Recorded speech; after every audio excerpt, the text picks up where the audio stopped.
ఒక మామిడి చెట్టు ఉంది అనుకోండి, పూత చాలా పట్టింది.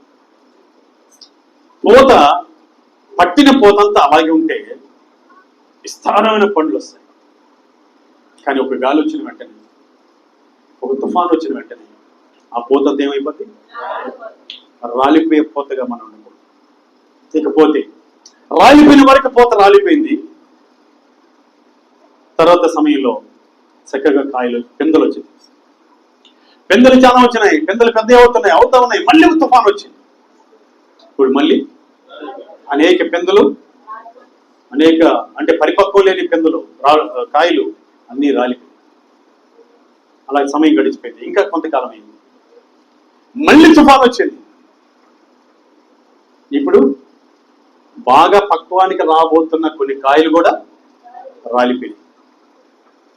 ఇక చివరికి పరిపక్వంలోకి వచ్చి ఆ తుఫానికి పడిపోకుండా ఉన్న పండ్లు ఏం చేస్తాయి చెప్పండి? ఆ యజమానికి ఉపయోగపడతాయి, సంతోషాన్ని ఇస్తాయి. వెరీ గుడ్, హల్లెలూయా. అంటే పూత దశలో తుఫాను తట్టుకున్నది, లాస్ట్ మిగిలిన పరిపక్వమైన పండ్లు పిందె దశలో తట్టుకున్నాయి. ఆ తర్వాత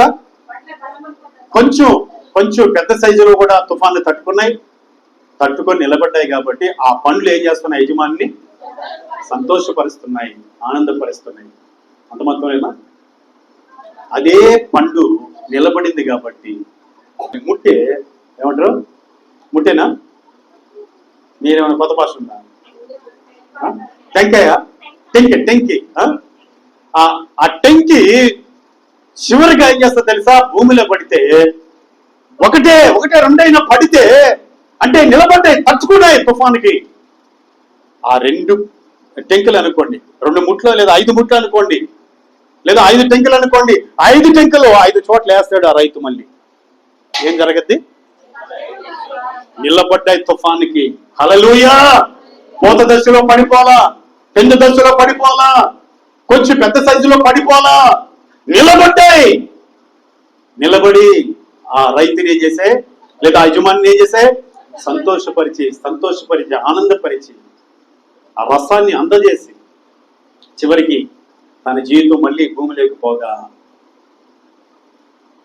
చెప్పండి, ఒక 5 టెంకలు మిగిలినాయి. 5 టెంకల నుంచి మళ్ళీ ఏమొస్తున్నాయి?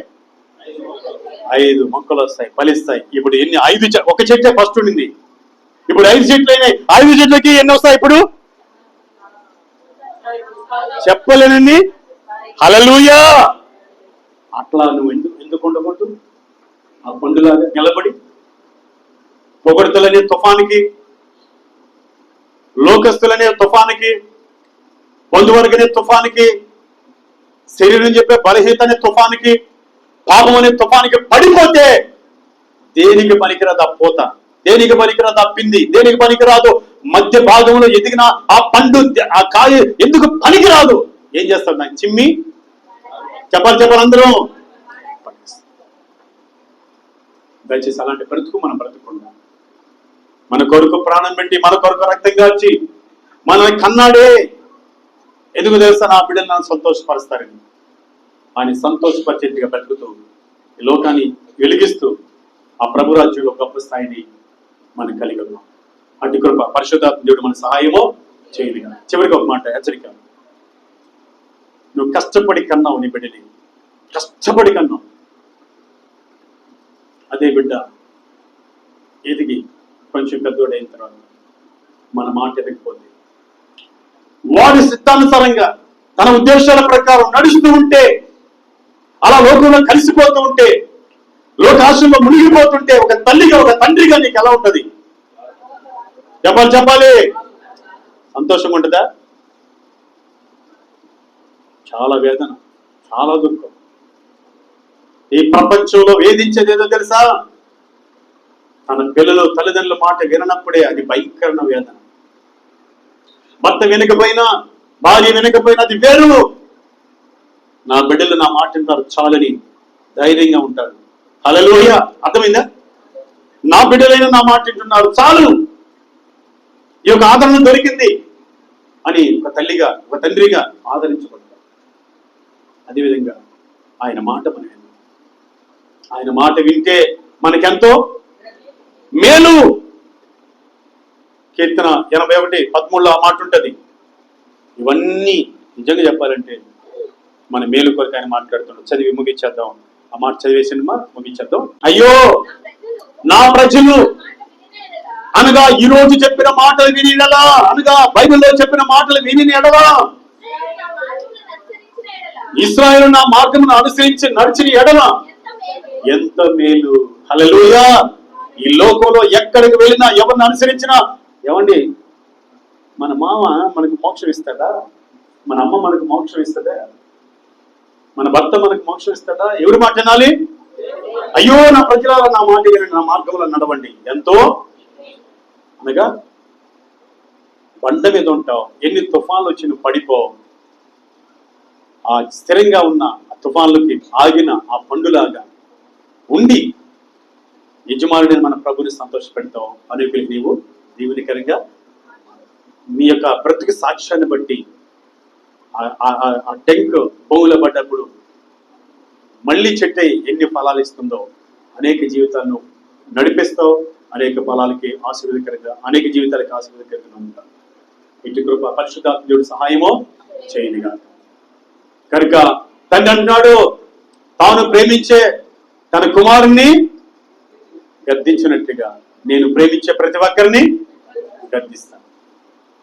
కనుక ఈ గద్దింపుని విసుగు చెందకుండా నా మాట నడుచుకో, నీకు మేలు అంటున్నాడు. ప్రార్థన చేసుకున్నాం. కళ్ళొద్దాం, కళ్ళు మందాం. మహిమగల తండ్రి నీకు వందనాలు. నీ ఆవేదన, నీ దుఃఖము ప్రభువా మా పట్ల నీవు వెల్లడిపరిచావు. నీవు మమ్మల్ని ఆదిలో ఆదమవ్వలను సృష్టించుకున్నది నీ మాట విని నేను సంతోషపరచడానికి, నాయన నేను గణపరచడానికి. కానీ వారు ఆ మాట వినక నిన్ను దుఃఖపెట్టి నరకానికి పాత్రులయ్యారు. వారిలో వచ్చిన సంతానం మేమందరం కూడా నరకానికి పాత్రులమై ఉండగా తిరిగి లోకాన్ని ఎంతో మమ్మల్ని ప్రేమించి నశింపగా నిత్యజీవం పొందిన నీ కుమారుని అనుగ్రహించిన దేవాన్ని పొందినాలి. ఇదిగో నీ కుమారుడు ద్వారా మమ్మల్ని రక్షించుకున్నాం, మా పాపాలు కడిగాం, నీ సంఘంగా మార్చుకున్నాం, నీ సొత్తుగా చేసుకున్నాం, రాజ్యానికి వారసత్వం చేసుకున్నాం. మేము నీ బిడ్డలమేను, నీ కుమార్తెలమేను. అయితే నీ మాట తండ్రి వెనక నిన్ను ప్రేమించక లోకములో ఉన్న వారందరినీ ప్రేమించుకుంటూ ఉన్నాం కనుక నాకు పాత్రలు కాదు మీరు అంటున్నాం. నాకంటే ఎక్కువగా నీ తల్లిని అన్నదమ్మని నక్క చెల్లిన భూములను ఎవరిని ప్రేమించుకుంటున్నాం. ఈరోజు నాయన నిన్ను ప్రేమించి నిజముగా నీ మాటకు లోబడి చెప్పబడిన ప్రతి వాక్య ప్రకారం నడుచుకొని మా జీవితాలు పండ మీద కట్టుకున్న జీవితాలుగా ఉండి మీ రాకడలో ఎత్తబడే వారంగా అనేక మరణములో ఉన్న పాపం చేత మరణములో ఉన్న అనేక ప్రజల్ని తెప్పి నరకం నుంచి తప్పించేవారు, పాపాలు కప్పుపుచ్చేవారంగా మేము ఉండాలని మా మేలు కోరికని మాతో మాట్లాడి మమ్మల్ని బలపరచండి. నీకే వందనాలు, స్తోత్రాలయ్యా. ఈరోజు వాక్యం విని ఈ ప్రకారం నడవాలని తండ్రి, ఈ ప్రకారం నడవాలి. ఎవరైతే నా తండ్రి నా మేలు కోరి మాట్లాడాడు అని గ్రహింపగలిగి నిర్ణయం తీసుకొని తీర్మానం చేసుకొని నడవాలని ముందుకు వస్తున్నారు, వారందరినీ నీ ఆత్మతో నింపండి, నేను స్థిరపరచండి, నీలో బలపరచండి, నీ రాకడ వరకు సిద్ధపరచి ఆశీర్వదించండి. వచ్చిన ప్రతి ఒక్కరిని కృపతో నింపండి. ఇంతవరకు మీ సరిది మా మధ్యలో చక్కగా జరిగించి మీరు మహిమ పొందేదని స్తోత్రాలు. ఈ సమయంలో నాన్న మాకై ఈ లోకానికి నీ కుమారుని పంపించి రావాల్సిన శిక్షను తప్పించి మా పట్ల చూపిన మహాప్రేమకు ఏమిచ్చినా మేము రుణం తెలియలేము.